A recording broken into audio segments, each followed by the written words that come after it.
Welcome to my YouTube channel. Iran Israel ওয়ারের সবচেয়ে বড় আপডেট এখন এসেছে। কারণ ইরান যা করেছে তা ইতিহাসের প্রথমবার কেউ করেছে। এই আপডেটটি হলো যে আমেরিকার F-35 ফাইটার জেট ইরান ধ্বংস করে দেখিয়েছে এবং এর ফটো অনলাইন মাধ্যমে এখন ছড়িয়ে গিয়েছে।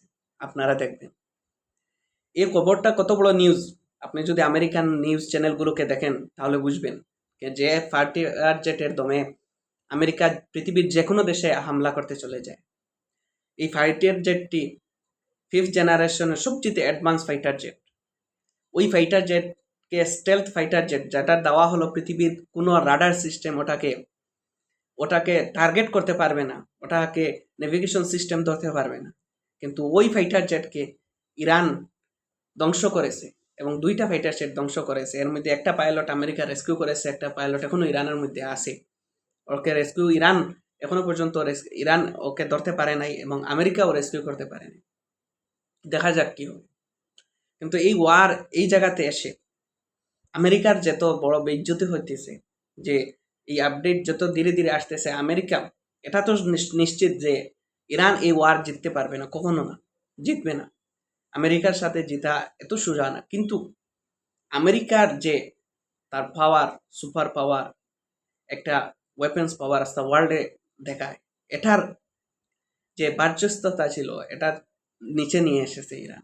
যে আমার কাছে হয়তো নিজের বানাই লোয়া ইন্ডিজিনিয়াস থাকতে পারে, কিন্তু আমি আমেরিকার সাথে যুদ্ধ 34 দিন আজকে ওয়ারের হয়ে গেছে, 34 দিন, 37 ডেজ, এখনো পর্যন্ত ইরান নিজের পায়ে কাড়া আছে এই ওয়ারে।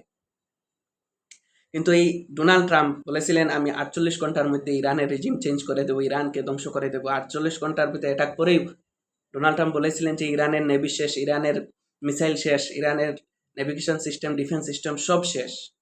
যদি নেভিগেশন সিস্টেম সব শেষ হয়, এখনো পর্যন্ত ওয়ার কিভাবে হয়? এখনো পর্যন্ত তোমার ফাইটার জেটকে ওরাকে কিভাবে গিরায়? আর অন্যদিকে ডোনাল্ড ট্রাম্পের বিরুদ্ধে আমেরিকার 85% মানুষ, আমেরিকান নিউজ চ্যানেল দাওয়া করেছে 85% মানুষ ইরান ওয়ারের এগেনস্টে আমেরিকার মধ্যে বর্তমানে। এবং 1 কোটি মানুষ আজ থেকে 4-5 দিন আগে নকিং মুভমেন্টে সবাই মানুষ প্রায় 15টা শহরে বাহির হয়েছিল। 1 কোটি মানুষ প্রটেস্টে বাহির হয়েছিল যে কোনো রাজা চলবে না, একটা ডেমোক্রেসি কান্ট্রি। আরো একটা বড় জিনিস হয় যে ডোনাল্ড ট্রাম্প ইরানের রিজিম চেঞ্জ করার জন্য বাহির হয়েছিলেন। ওনার রিজিমের মধ্যে একটা বেজান হরকম চলে এসেছে। কি চলে এসেছে? প্রথম হলো ইরান আমেরিকার সবচেয়ে মেজর জেনারেল আর্মি চিফ ইস্তিফা দিয়েছে। দ্বিতীয় নম্বর আপডেট হলো